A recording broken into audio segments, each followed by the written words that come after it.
Welcome back, ladies and gentlemen. Welcome back to the season finale of Hugging the Cactus, a Mel Gibson podcast. And today we cover Signs. 2002 Signs, directed by M. Night Shyamalan. Whatever. Let's just call him Night from now on. Yeah, that has a nice ring to it. Night. Let's call him Night. Okay, so if you've seen movies by Night before, you know that it is always a hit and miss situation. He either produces something great like The Sixth Sense, Unbreakable, Glass, or he produces something like The Village, or The Happening, or worst of all, the atrocity known as The Last Airbender. Yeah, what can you do? Night is, well, he's gonna Night. He has his own way of doing things. He starts off every movie with a candle vigil. He always uses the same crew, and they're used to this. They always start with a nice candle celebration and maybe a good cry and maybe a hug, and then everything gets underway. To put it mildly, he's extremely eccentric. But then again, artists, good directors, tend to be eccentric. But he's really on the David Lynch side of being eccentric. Now, back in 2002, his star was shining. He could do no wrong. He was making money hand over fist. He had big budgets thrown at him. Really, no surprise that the producer of this movie is none other than Kathleen Kennedy. Yes, that Kathleen Kennedy. The Kathleen Kennedy who would ultimately take over LucasArts from George Lucas under Disney and completely destroy Star Wars, completely destroy Indiana Jones. If anything, she is the poster girl for woke Hollywood and is everything that's wrong with that place. Yet here she produces the quaint little movie Signs. Budget $72 million. Let that sink in. This woman threw $250 million at the TV show The Acolyte that has since been cancelled and does not look like it's worth $250 million in terms of production value. And really here we have the same situation, because Signs is about a farmhouse and a cornfield. And that's really the extent of the production value. They built a farmhouse and they planted a cornfield. And the cornfield was actually done on agricultural grounds from an agricultural college who actually helped grow the corn. And that cost $72 million. Where did the money go, Kathleen? What elaborate sets did this movie have? I think that they went into town once to buy a book, and Mel went to the vet, which was another house. Production value was lower than Reservoir Dogs. $72 million? Did it all go to Mel? Because you can build a wooden farmhouse for what? In Kentucky for what, $100,000? How much would planting a cornfield cost? Done by an agricultural college? Maybe another couple of grand? Did all the money go to M. Night Shyamalan, Night's usual film crew? Did it all go to James Newton Howard, the score composer? Well, he's worth it. I mean, he did do Pretty Woman and The Fugitive and The Dark Knight. By the way, 8 of M. Night Shyamalan's films. Did I pronounce that correctly? I still don't know. I doubt I can correctly pronounce his name. I am trying to, but I'm afraid I am butchering his name. Hey, what can you do? Now, where did that $72 million go? Maybe it was the advertising budget. They just made a $2 million movie. Maybe they paid Mel Gibson a couple of million. But okay, so they had maybe $65 million in terms of advertising money. That's where the money went. Because nobody cared after this movie came out, because it made a whopping $408 million in its first theatrical run. $408 million. So this thing did over $500 million, basically. What with TV rights and streaming and DVD sales and Blu-ray sales, etc. This movie is a monster. So nobody cared where that $70 million went. They just said, good job, Kathleen. Good job. And gave her LucasArts. Now, if this movie looks and sounds like a Hitchcock movie, that's not really an accident. M. Night even said himself he basically based it on The Birds. There's a lot of Night of the Living Dead that also sort of revolves around a house as a set. Obviously, there are direct connections to War of the Worlds, except War of the Worlds takes you into the destruction of the world and humanity's fight against the invaders, whereas here, that all happens outside. That all happens while they're in a basement somewhere. The aliens have been defeated, except for the one that stayed behind to avenge himself. But that's a later concern.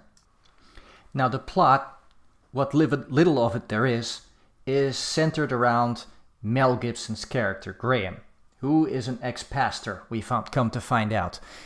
He hasn't practiced for 6 months. What happened 6 months ago? His wife died. He blames God. He's lost his faith. Why does he blame God? Well, it's a little unfair to leave him alone with his kids, to have the mother of his children taken away from him. Why? You really start to question why, if there's a plan. This must be some kind of evil plan. This must not be a benevolent God. You know, the typical things people who lose their faith wonder about that kind of stuff, because obviously they still want to believe. It's just life seems so unfair. How can this be completely orchestrated by a just God?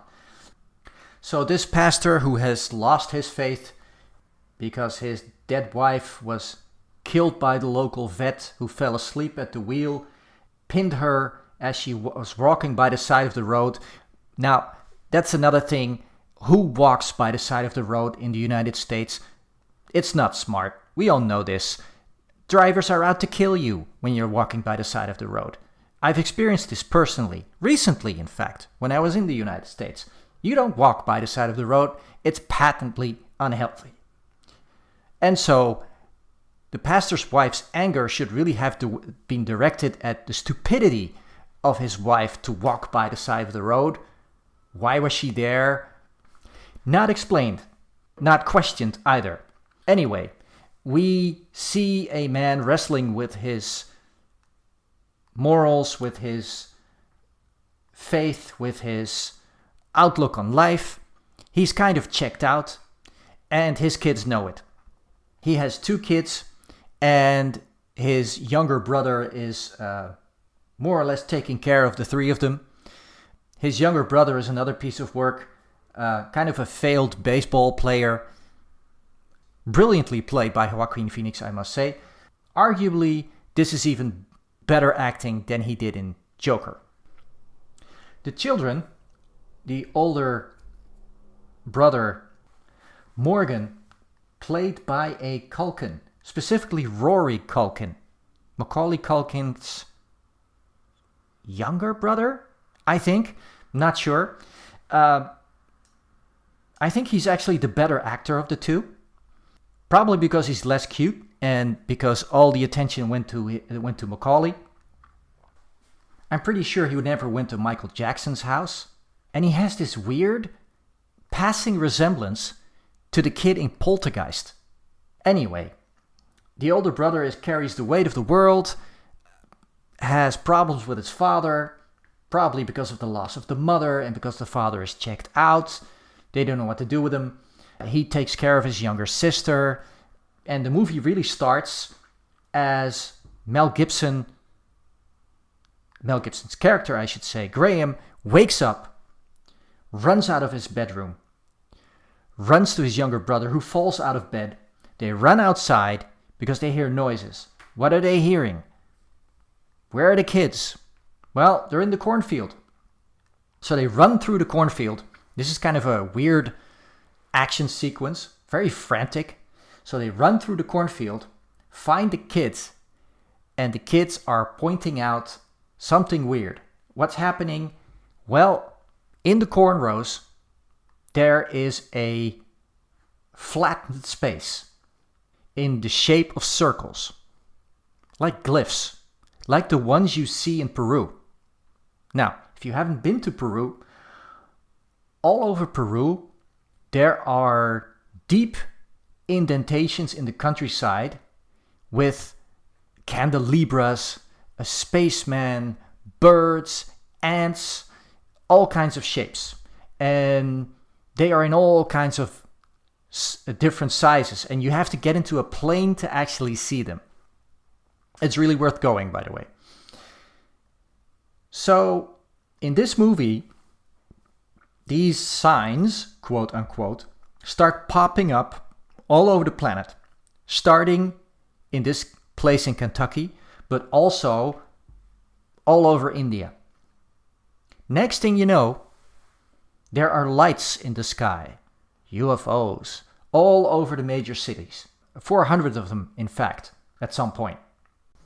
Now, despite the $72 million budget, they don't show any of this.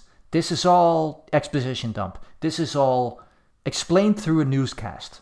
More or less like this was a radio show and someone was saying the aliens are invading and this is the war of the worlds.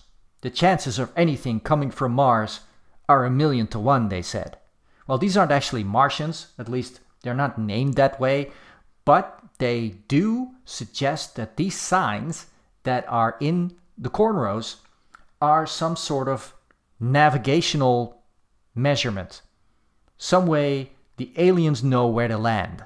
They don't go into great detail.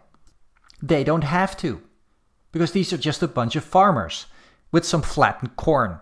Obviously, Graham has no faith. Not in God, not in anything that goes bump into the night. So he doesn't really believe any of it. So at some point, there are intruders around the farm. So he automatically assumes, well, it must be the neighbor's kids. So he and his younger brother start chasing these people around, but they're fast. They actually can't find them. They can't even see them. Now, as the days progress, these things keep happening. And at some point, he goes into the corn rows by himself, into his cornfield, and he actually sees an alien leg stepping into the corn. And he freaks out. But he's still skeptical. Yes, he remains skeptical. In fact, it's not even skepticism at this point. That's what people like to say they are. But really, he's in denial. Because it's on the TV. People all over the world are experiencing these things. There's an invasion in outer space. Invasion. And of course, the youngest son bought a book when they went to town. They probably do that like once a week, to go to the hardware store, to go to grocery store, and to buy a book. And he bought a book on aliens, and lo and behold, that's that book that tells them everything they need to know to survive this invasion. So they start boarding up the house. As soon as the aliens start walking and tramping around the roof, they get into the basement. It's all really exciting. You don't actually see the aliens, of course. This is much like Jaws, where you don't actually see Jaws until the very end. And then there's the alien reveal. Of course, Graham has already seen the alien, at least a part of him, because he went to the vet. This guy apparently called him at some point. Well, it makes perfect sense that he finally called after 6 months, because, you have to call up the person whose life you ruined at some point. But he never apparently got around to it. Guilt does that to you. But he does call. But he doesn't call to apologize for murdering his wife, pinning her to the tree, where she says her dying few words again to Graham, making him an ex-pastor. No, he calls him because, he's leaving and he's going to the lake because he heard that, aliens don't like water. By the way, don't go into the pantry because I trapped one in there. So, of course, Graham goes into the house and he starts checking out the pantry. At some point, a hand crawls under the door and he chops off a few fingers. And those are obviously alien fingers. And then he runs home and he's finally convinced, yes, there are aliens and they're out to get us. Now, the book says that these aliens are, or at least have bad intent. They are the aliens that, that you're used to from, say, the TV series V. They're not aliens like you would see in, say, Close Encounters of the Third Kind or E.T. No. These are bad aliens. They're just here to eat us. Now, this is an ex-pastor, probably liberal, because this is the only farmhouse that doesn't have a bunch of guns. There are no guns in the house. The closest thing to a weapon in this house is the baseball bat the younger brother has hanging on the wall. And as is foreshadowed, that baseball bat comes into play. But not before Graham has a essential flashback. As the alien left behind by his other aliens with a few fingers missing, that's how we know it was the alien from the pantry coming to avenge himself. As the alien is standing there hovering over poor little Morgan, about to, I don't know, he has some kind of protruding thing from his wrist, and he's about to poison little Morgan so he can eat him afterwards, or perhaps that's how the child becomes palatable, because guess what? The Achilles heel of these aliens is they cannot stand water. It burns them, like holy water does vampires, right? So it burns them. So I was thinking, why would aliens who can be hurt by water go to a water planet where 70%, 80% of the surface is covered in water? Why would you do that? Peculiar. Yet they must be desperate. They must be really hungry. And another thing, how can these aliens actually consume humans who are 65% water? Well, perhaps that stuff he's about to spray into little Morgan has something to do with it. But this is an important plot point. Little Morgan has asthma. Keep that in mind. Now, Graham, played by Mel, has a flashback of the last conversation he had with his wife as she was pinned between a tree and the truck that was rammed into her by the vet. Now, his wife tells him, really semi-conscious and not even completely there, because she doesn't actually recognize him, but she gives a message to her children. Tell Morgan to play games, i.e. not to be serious as a heart attack, because that kid is serious as a heart attack. At the start of the movie, he kills a dog because the dog became feral, which is one of those things that happens to all animals as the aliens start to land. He has to kill the dog to protect his sister. So she tells Graham, tell Bo to listen to her brother. Now, makes perfect sense, because the little brother is basically the father in the family. Because the older brother, or the younger brother of Graham, their uncle, is a little bit of a tool. Graham himself is of course checked out, so little Morgan here is really, well, he takes the weight of the world on his shoulders. He's really the responsible one in the family. Anyway, he's all knocked out and vulnerable, so the father has to step in and do something. And as this flashback progresses, she tells her husband, who she doesn't recognize, tell Graham, and he goes, I'm right here.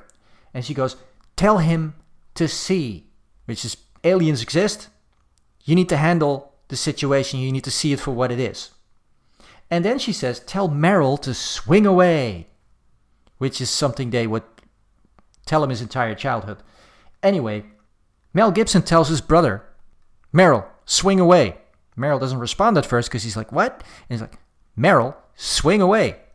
And then something clicks in Meryl and he grabs his baseball bat and goes to town on the alien. And that's how they win. Isn't that amazing?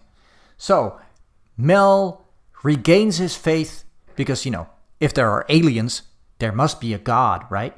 And if his wife passes on this saintly message, then she must have sacrificed or have been sacrificed to save them as a family. Kind of like Jesus, right?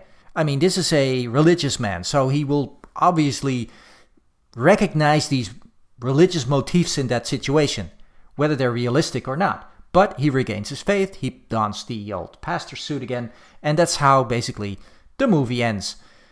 Well, it's cute, right? It's a M. Night Shyamalan movie. It is what you would expect from it.